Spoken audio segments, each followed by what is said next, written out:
একটা বাঘ যখন কোথাও দাঁড়িয়ে একটা গর্জন দেয়, तमाम পৃথিবীর সমস্ত ছাগলের বাচ্চা আমাদের সামনে দাঁড়াবার সাহস পায় না।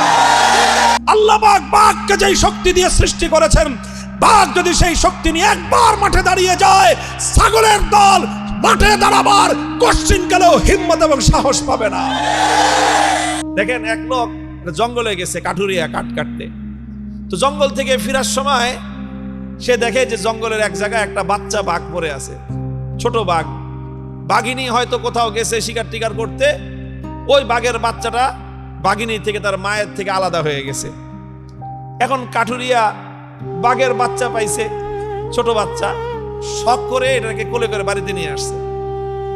কারণ বাঘের বাচ্চা তো বাড়িতে আনছে, কিন্তু বাঘের বাচ্চাকে খাওয়াইবে কি, পালবে কেমনে? এখন চিন্তা করতেছে যে বাঘের বাচ্চাকে পালা যায় কেমনে। এটা ছোট বাচ্চা, মায়ের সাথে থাকে, মায়ের দুধ খায়। এখন হঠাৎ তার মাথায় একটা বুদ্ধি আসলো যে আমার কাছে তো এই বাঘের বাচ্চার মা নাই, কিন্তু আমার ঘরে তো ছাগলের বাচ্চার মা আছে। কি আছে? কারণ ছাগল বিয়েছে, ছাগল আছে 2-3টা বাচ্চা। তো চিন্তা করলো দেখি তো এই বাঘের বাচ্চারে নিয়ে ছাগলের দুধ খায় কিনা। তো সে বাঘের বাচ্চাটার মুখ নিয়ে ছাগলের ওলানের মধ্যে লাগাই দিছে। তো ওলানে লাগাইতেই ওর মুখের মধ্যে ছাগলের ওলান থেকে দুধ আসছে। এখন বাঘের বাচ্চা তো দুধ খাওয়া শুরু করছে। ওর হলো পেটে ক্ষুধা, খাওয়ান দরকার। এটা কি বাঘের দুধ না ছাগলের দুধ, এটা জানার দরকার আছে, কি বলেন? তো ছাগলের দুধ খাওয়া শুরু করছে। ছাগলের দুধ খেয়ে মোটামুটি ভালোই, লোকটা দেখলো যে যাক, তো একটা ব্যবস্থা হইলো যে বাঘের বাচ্চা ছাগলের দুধ খায়। এখন এইভাবে দিন যায়, রাত কাটে। ছাগলের বাচ্চার সাথে রাত্রে ঘুমায়, ছাগলের বাচ্চার সাথে দিনের বেলায় ঘোরাফেরা করে, ওই ছাগলের বাচ্চার সাথে ছাগলের দুধ খায়। এইভাবে দিন গড়ায়, মাস গড়ায় গড়ায় বেশ অনেক দিন চলে গেছে। কয়েক মাস যাওয়ার পরে ছাগলের বাচ্চাও বড় হয়েছে, বাঘের বাচ্চাও বড় হয়েছে। তো ছাগলের বাচ্চা একটু বড় হইলেই তো ছাগলের বাচ্চার মাথায় শিং গজায়, গজায় না? ছাগলের বাচ্চার মাথায় যখন শিং গজায়, তখন দেখবেন নতুন নতুন শিং গজাইলে ছাগলের বাচ্চার একটা প্রবণতা তৈরি হয়, খালি গুতাগুতি করে, ত্রিং বিরিং বেশি করে, যার তার সাথে গিয়ে গুতাগুতি লাগে। নিজেরা গুতাগুতি করে, কুত্তা পাইলে কুত্তার সাথে গুতাগুতি লাগে, বেড়ার সাথে গুতাগুতি লাগে, গাছের সাথে গুতাগুতি করে। এটা হলো ছাগলের বাচ্চার স্বভাব। ব্যাং যেরকম নতুন পানি পাইলে লাফায় বেশি, রাজনৈতিক পাতি নেতারা ক্ষমতার গন্ধ পাইলে লাফায় বেশি, ছাগলের মাথায় শিং গজাইলে লাফায় বেশি। কুনা ব্যাং, রাজনীতির পাতি নেতা, ছাগলের বাচ্চা, তিনটার একই চরিত্র। এখন যখন ছাগলের এই শিং গজাইছে, ও তো খালি গুতাগুতি করে, একটা একটার সাথে গুতাগুতি লাগে, বাঘের বাচ্চার সাথে গুতাগুতি লাগে। এখন বলেন, বাঘের বাচ্চার মাথায় তার শিং গজায় না, বরং বাঘের বাচ্চার মাথাটা একটু তুলতে নরম নরম। তো ছাগলের বাচ্চা গুতা দিয়ে মজা পায়, নরম জায়গায় গুতা দেয়, দেখে শিং ঢুকে যায়, ও খুব মজা পায় ছাগলের বাচ্চা। এখন বাঘের বাচ্চাও ছাগলের বাচ্চারে দেখা ও গুতা দিতে আসে, ও গুতা দিয়ে উল্টা ব্যথা পায়, কারণ ওর মাথায় তো কি নাই, শিং নাই। এখন বাঘের বাচ্চা খালি কান্দে আর আল্লাহর কাছে দোয়া করে যে আল্লাহ তুমি আমার 2টা শিং দাও। কি দাও? আচ্ছা আপনারা বলেন তো, বাঘের বাচ্চা কতদিন দোয়া করলে আল্লাহ শিং দিবে ওর মাথায়? ভাই, বাঘের বাচ্চা যদি কিয়ামত পর্যন্ত দোয়া করে, আর আমাকে বড় বড় হুজুরদেরকে দিয়ে যদি খতম পড়ায়, মিলাদ শরীফ পড়ায়, দোয়া করায় যে হুজুর দোয়া করে দেন আমি বাঘের বাচ্চা, আমার মাথায় তো শিং নাই, আল্লাহ যেন 2টা শিং দেয়, আল্লাহ দিবে শিং? আরে ভাই, বাঘের বাচ্চার মাথায় কি শিং হবে নাকি? কিন্তু বাঘের বাচ্চা তো বুঝে না, ও মনে করতেছে শিংয়ের মধ্যেই সব শক্তি। ছাগলের মাথায় যেহেতু শিং আছে, এই জন্য ছাগল শক্তিশালী, আমার মাথায় যেহেতু শিং নাই, এই জন্য আমি দুর্বল, এটাও ভাবে। এইভাবেই ওর দিন কাটে খুব দুঃখে, যে মাথায় কি নাই, শিং নাই। তোর ছাগলের বাচ্চারা খুব মজায়, ওরে নিয়ে খেলে। ওরে পাইছে একটা বোকা, যেরকম নাদুস নুদুস বড় সড় শরীর, মাথায় নাই শিং, মারে গুতার কান্দেও। একদিন মাঠের মধ্যে এরকম ছাগল চড়তেছে, সব ছাগলের পাল মিলে এই বাঘের বাচ্চাটারে নিয়ে তামাশা করতেছে। একজনে মাথার মধ্যে গুতা মারে, ও কান্দে। পিছন দিক থেকে লেজের মধ্যে, পাছার মধ্যে আরেকজনে গুতা মারে, ও আবার ঘুরে দাঁড়ায়, পিঠের মধ্যে আরেকটা ছাগলে গুতা মারে। এই সব করতেছে, সব ছাগলের বাচ্চারা নাচতেছে, আর বাঘের বাচ্চাটা কাঁদতেছে। দূর থেকে একটা বড় বাঘ এই দৃশ্যটা দেখছে। এই দৃশ্য দেখে তো বাঘ থক হয়ে গেছে। এই যেটা পড়লো কোন কলিকাল, ছাগলে চাটে বাঘের গাল। হ্যাঁ, এমন দিন আসলো যে ছাগলের বাচ্চার গুতা খেয়ে বাঘে কাঁদতেছে। কন এটা দেখে সহ্য হয় বাঘের? তো বড় বাঘটা সামনে আসছে ঘটনাটা দেখার জন্য। এটা কিরকম কাহিনী?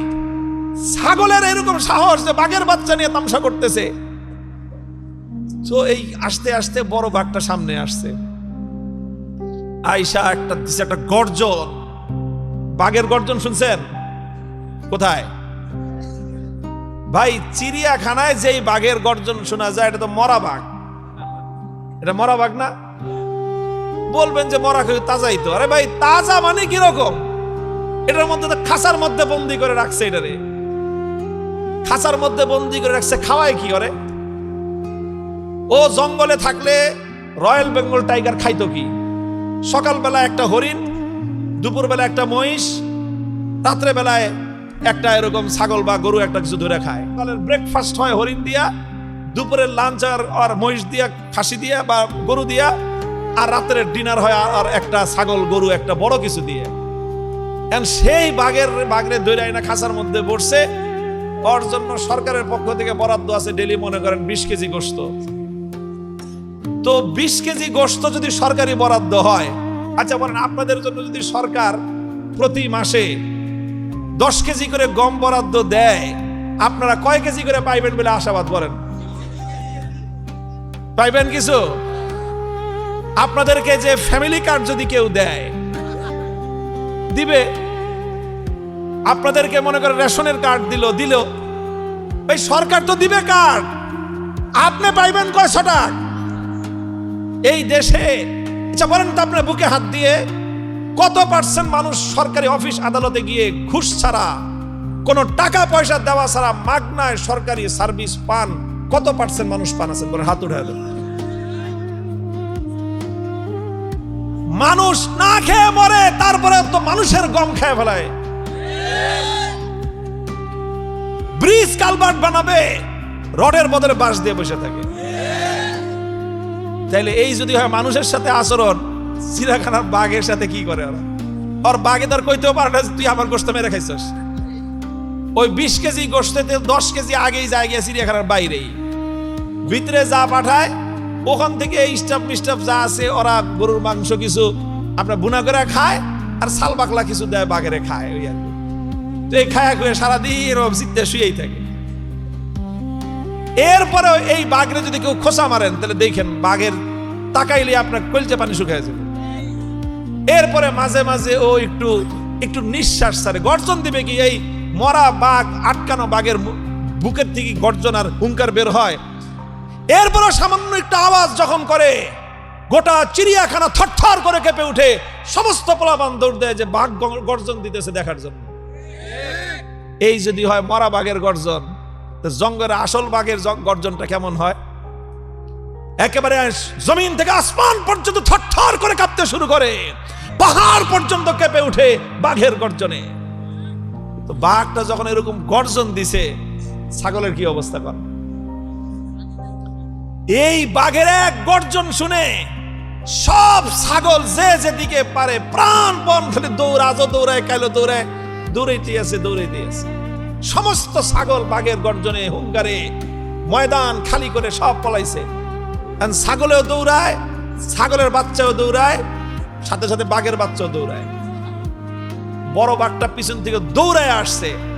আজকে কিন্তু ও কোনো ছাগল শিকার করতে আসে নাই, আজকে আসছে ও বাঘের বাচ্চাটার কাহিনী বুঝার জন্য, যে ঘটনাটা কি, বাঘের বাচ্চারে নিয়ে ছাগলে খেলে কেন। ও পিছন থেকে খাবা মেয়েরা বাঘের বাচ্চাটারে ধরছে, দেখে যার বুক কাঁপতেছে। কিরে তুই দৌড়াস কেন? বাঘের বাচ্চারে জিজ্ঞাসা করে বড় বাঘ, তুই দৌড়াস কেন? কয় যে ছাগলে দৌড়াই, যেন আমিও দৌড়াই। মানে হলো ছাগলের সাথে থাকতে থাকতে ওর চরিত্রটা হয়েছে কার মতো? এই সঙ্গ দোষে রঙ্গ ধরে। সঙ্গ দোষে তুমি ছাগলের সাথে থাকলা, তুমি বাঘের বাচ্চা হইলে কি হবে? তোমার চরিত্র হবে ছাগলের মতো। কুত্তার বাচ্চার সাথে থাকলে ছাগলের বাচ্চা হইলে কি হবে? ওটা হবে কুত্তার বাচ্চার চরিত্র। বাঘের বাচ্চা কুত্তার বাচ্চা সাথে থাকলে ওটার চরিত্র হয় কুত্তার বাচ্চার মতো। বাঘের বাচ্চা ছাগলের সাথে থাকতে থাকতে ওর চরিত্র স্বভাব সব কিছু হয়ে গেছে ছাগলের মতো। ও এখন চিৎকার আর হুঙ্কার শুনে থরথর করে কাঁপতেছে। বাঘের বাচ্চা কয় যে তুই কাঁপস কেন, তুই দৌড়াস কেন? কয় ওর যেই আওয়াজ তুমি করছো এই আওয়াজ শুনে না বুক কাঁপতেছে, আমার তো শ্বাস বন্ধ হয়ে আসতেছে, এত জোরে আবার আওয়াজ করে। বাঘে বুঝতে পারছে কাহিনীটা কি, যে ওই বাঘের বাচ্চা কোনোদিন বাঘের গর্জনই শুনে নাই। ও ধরে ফেলছে ঘটনাটা কোথায়, কেন এই বাঘের বাচ্চারা নিয়ে ছাগলের তামাশা করতে পারে, কারণটা কি? কারণ একটাই ধরে ফেলছে, ওই বাঘের বাচ্চা নিজে নিজেরে চিনে না। ও যে কি জিনিস ও নিজে জানে না, ও আত্মপরিচয় জানে না। ও দোয়া করতেছে আল্লাহর কাছে যে আল্লাহ আমার মাথায় দুটো শিং দাও। আরে বলদ জানি কথাকার, আরে ছাগলের শক্তি ওর শিংয়ের মধ্যে, বাঘের শক্তি ওর শিংয়ের মধ্যে থাকে? বাঘের শক্তি থাকে ওর পাঞ্জার মধ্যে, বাঘের শক্তি থাকে ওর নখের মধ্যে, ওর দাঁতের মধ্যে। বাঘ যদি খাপলা মেরে কাউরে ধরছে, কামড় দিতে হবে না, খালি দুই হাত দিয়ে পাঞ্জা মেরে ধরলে বাঘের পাঞ্জা থেকে মুক্তি পাওয়া, বাঘের পাঞ্জা থেকে ছাড়া পাওয়া কঠিন আছে। এই জন্য বিগত দিনে একজনে কইছিল, বাঘে ধরলে ছাড় পাওয়া যায়, কিন্তু অমুক নেত্রী ধরলে ছাড়ে না। পরে বাংলাদেশের মানুষ নেত্রীরে দেখায় দিছে যে নেত্রী ধরলেও ছাড়া পাওয়া যায়, বাঙালি যেদিন ধরে সেদিন তোমার দুপুরের খানা খাওয়ারও সময় হয় না। কথা বলেন ঠিক কিনা? তো বাঘটা বুঝছে যে এই বাঘের বাচ্চার আসলে সমস্যা কোথায়। ও নিজেরে চিনে না, নিজের আত্মপরিচয় জানে না। ও আল্লাহর কাছে দোয়া করতেছে, আল্লাহ তুমি আমার দুইটা শিং দাও, তাহলে আমি শিং দিয়ে ছাগলেরটাকে গুতাগুতি করুম। বলদ জানি কথা কারো জানে না যে বাঘের শক্তি তো শিংয়ের মধ্যে না, বাঘের শক্তি অন্য কোথাও। সব শক্তি ওর মধ্যে আছে, কিন্তু শক্তি ব্যবহার করার কৌশল ওর জানা নাই। এই জন্য আর কিছু করতে হবে না, ওরে ভিন্ন কোনো ট্রেনিং দেওয়ার দরকার নাই। একটা জিনিস শুধু ওর প্রয়োজন, সেটা হলো ওর আত্মপরিচয় ওকে জানা দেওয়া দরকার। ওরে ধরে নিয়ে গেছে একটা পুকুরের ঘাটলায়।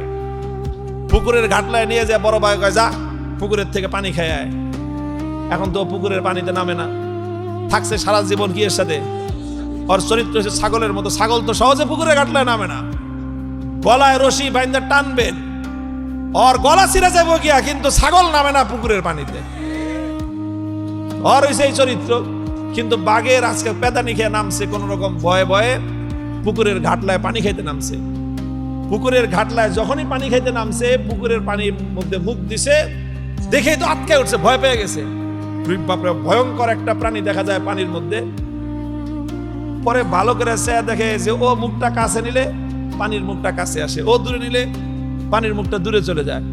পরে অনেকক্ষণ ছিল, আরে এটা আমারই চেহারা, এটা আমার চেহারার মতো দেখা যায়। ভালো করে তাকে দেখে, ওরে বাপরে বাপ, আমি তো ভয়ঙ্কর জিনিস। ও নিজেকে পুকুরের স্বচ্ছ টলটলে পানির মধ্যে নিজের চেহারা দেখার পরে ওর ভাবসাব বদলে গেছে। পানি পুনি খায়া এখন যখন বুক ফুলে আইতেছে, ডরায় না। বড় বাঘটা বুঝতে পারছে যে কাম হয়ে গেছে। পরে জিগা কিছু দেখছস? হ্যাঁ ওস্তাদ দেখছি। এখন সাহস নিয়ে কথা কয়, তুই কি দেখছস? ওস্তাদ নিজের চেহারাটা দেখলাম।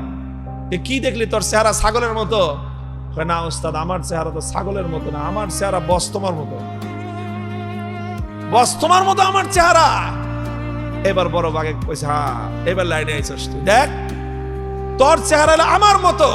অর্থাৎ আমি আর তুই, আমরা হলাম স্বজাতি, এক জাতি। আমরা ছাগলের জাত না, আমরা হলাম বাঘের জাত। আমরা হলাম বাঘের জাত। আল্লাহ পাক আমাদেরকে শক্তি দিয়েছেন ছাগলের মতো শিংয়ের মধ্যে না। আমাদের শক্তি হলো আমাদের পাঞ্জার মধ্যে, আমাদের শক্তি হলো আমাদের নখের মধ্যে, দাঁতের মধ্যে। আমাদের বীর বিক্রম, আমাদের বীরত্ব হলো আমাদের গর্জনের মধ্যে। আমরা একটা বাঘ যখন কোথাও দাঁড়িয়ে একটা গর্জন দেই, तमाम পৃথিবীর সমস্ত ছাগলের বাচ্চা আমাদের সামনে দাঁড়াবার সাহস পায় না।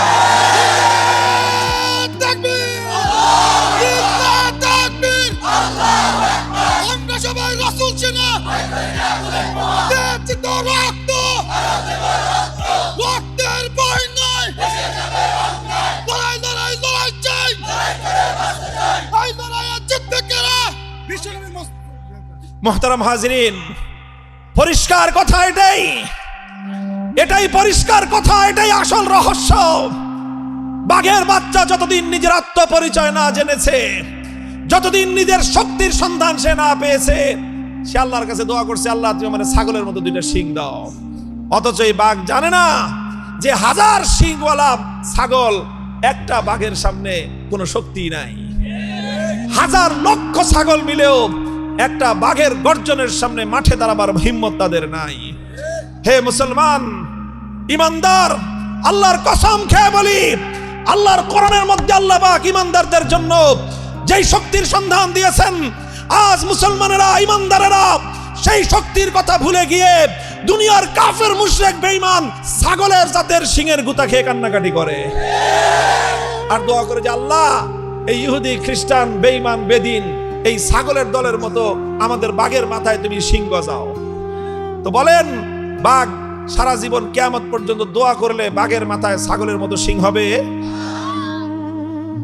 বাঘের মাথায় যেরকম ছাগলের মতো শিং হয় না, আর ছাগলের মতো শিংয়ের দরকারও বাঘের নাই।